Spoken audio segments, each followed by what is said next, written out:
You know what I learned this week? What did you learn this week, Swag? I learned I should have been born before I was. Ladies and gentlemen, welcome back.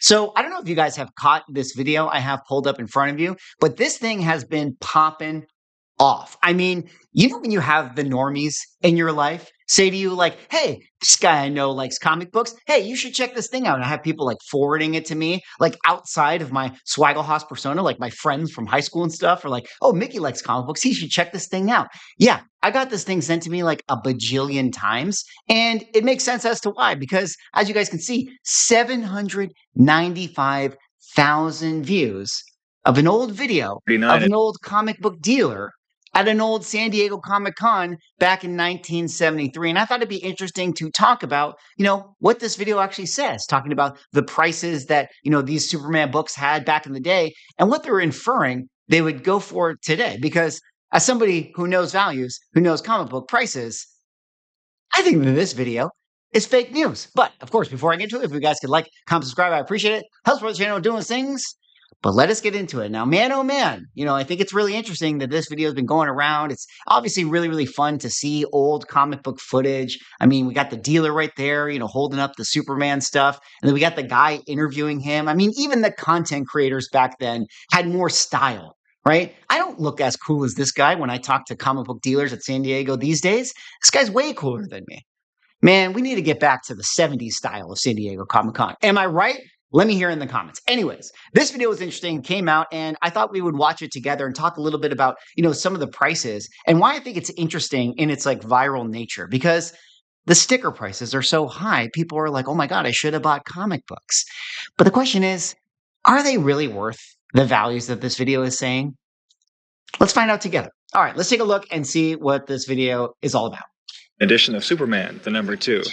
It's owned by Mitchell Mady of Carmichael, California. Mitch, how much is this thing worth? I want a minimum of $1,000.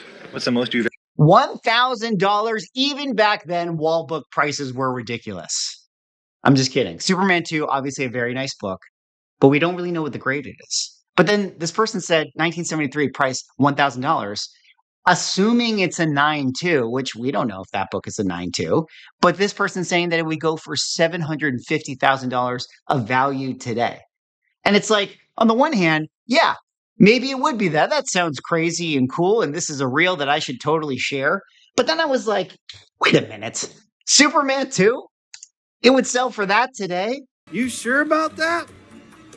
You sure about that? Let's take a look together and pull up Superman #2. Let's give this guy the benefit of the doubt. Now, this book sold for $94,000 back in 2013. Do we think that it would sell for $750,000 today? I don't know. Let's do some numbers. 8.0 copy, most recent sale a year ago, 78,000. Okay, so let's do a little bit of a mental math here. 78,000. Okay, what did it sell for back in 2013? 14,000. Okay, 14,000 times what? 5, 6. That would get us up to 70,000 or 78,000. So, we'll do a 5x multiplier here. Okay, if this was 94,000 and we did a 5x, what would that go for? I don't know. I can't do math. Let me grab the calculator. 94,000 times, let's do 6, benefit of the doubt.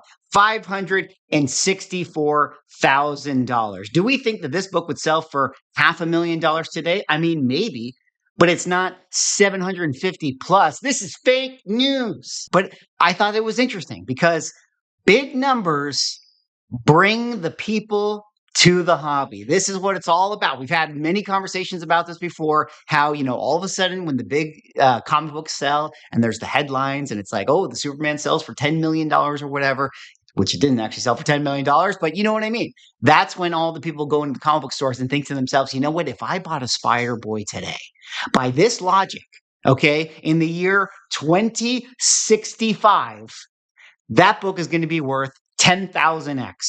More than that. What is this numbers here? So 750,000x. Don't take my math. You guys know what I'm talking about. We're going to be rich. We're going to be rich later in life. All right, let's carry on here. Let's see what this video had to say. you ever paid for a comic book? I paid $1,801. What was that? That was for Action Comics 1, the most valuable comic in the world. First of all, I'd like to say, in my video yesterday when I was talking about the Hulk 181, I learned that you should never pay $5,000 for a raw comic book. Apparently, I was wrong to suggest that that's a reasonable price to pay for a raw comic book. This guy has got balls of steel. Okay, back in 1973, he paid $1,800 for, I guarantee it was a raw comic book because CGC didn't exist yet.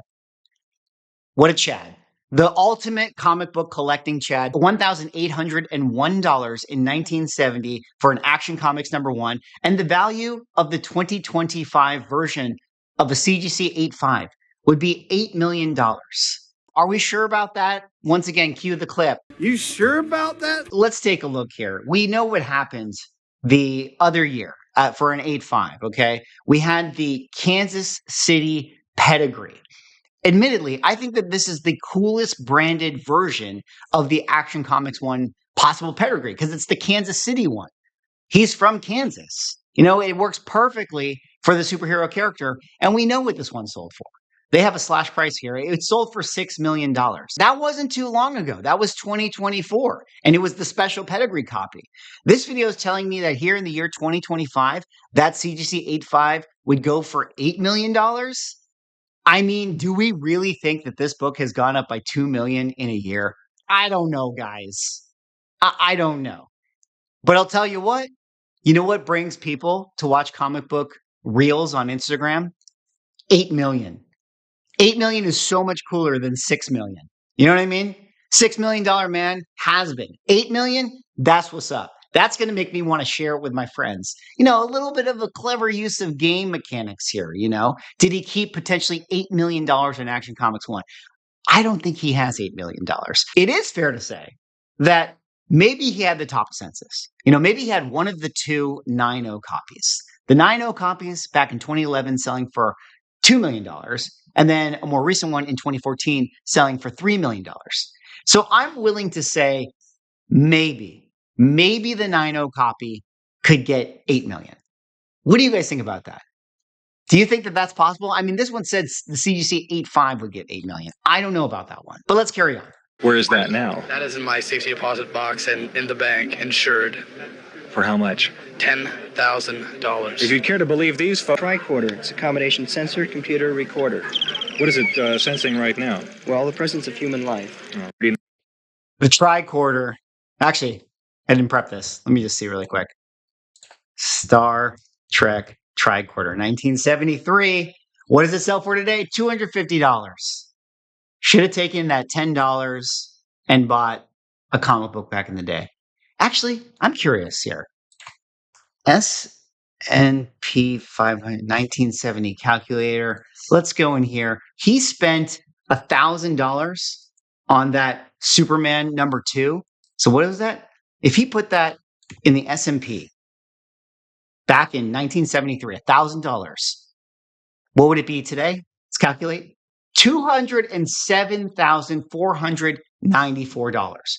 What did we determine? That if he had the Superman 2 in a 9.2 copy, the top of census, that it could potentially sell for $500,000?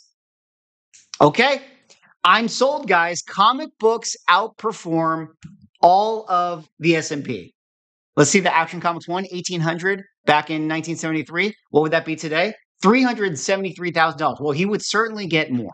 He would certainly get more for an Action Comics 1 than that right there. Even if his copy was a 0.5, as we've already established, that the 0.5 sold for $408,000, or an S&P return of 1,800 in 1973 would only yield you $373,000. So there you go, guys. You know what I learned today?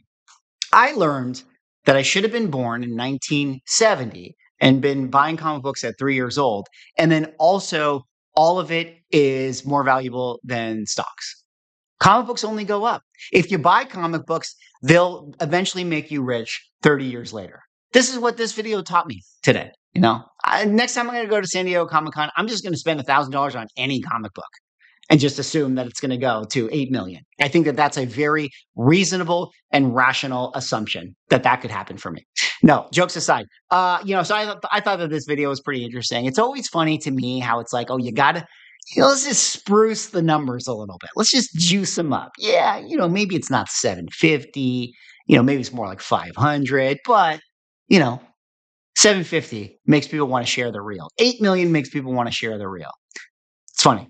People like money, guys. I know that this is something that nobody wants to talk about, but I feel like bigger sales make people want to get into comic books more than anything else, more than the love of the art form, more than the hobby, more than the great stories. If you want the casuals to come to comic book collecting, you have to make them think that they can get rich. This is true. This is why this reel is so popular. It's why this reel is so popular. All the comments are like, oh my God, I should have bought comic books. Amazing. To have the level of foresight in the 70s is no easy feat. This guy must be a visionary. Back in the late 70s, I went to Comic Con in NYC and wanted to buy Mad Magazine #1. I saw many for $25 and I only had 20. I didn't get one. And I think about that now and then.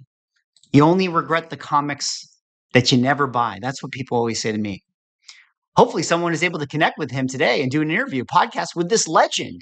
Maybe he should come on my channel. Hey, sir, if you're still out there and you see this, you're going viral now. You should come on the channel and talk to us about wall book prices back then and the state of the comic book market. Do you still collect, sir? Honestly, I bet he actually has a pretty awesome collection. If he's been still sitting on these books to this point, ideally in raw form, like the collecting Chad that he is, that would be amazing to see. He's in San Diego. I could go to his house. Invite me over. I'll go do a video there. It'll be fun. It'll be great content for everyone involved. Anyways, that's what I got for this one. I just thought that this was funny. This is a viral reel going around, and it'd be interesting to talk about and highlight it. What do you guys think about this stuff? Did you guys catch this reel? Did you have normie friends sending it to you? I had so many people sending this stuff to me. And it's just funny to me because I'm just like, I don't buy that price. I'm such a bear. I'm so negative. Everybody's always like, oh, Swag's always down on the market. I'm not down on the market. I'm on top of the market. I speak the truth, okay? Which is bad because it's always better to be a moon boy than a bear bro. This is like #1 concept in comic book content creation. Like, you got to make reels like this. You got to make reels like this. These are the ones that everyone sees. You make the reels talking about how comic books are being outperformed by Labubu, no one gets pumped about that. Anyways, that's all I got for this one. That was me talking about this viral reel. Did you guys catch this thing? What do you guys think about all this? What do you guys think about the prices of comic books back then versus where they are today? If I bought $1,000 worth of comic books today in 40 years' time, am I going to be rich like this person? Let me know what you guys think. Anyways, thanks so much for watching. Like, comment, subscribe. See y'all in the next video.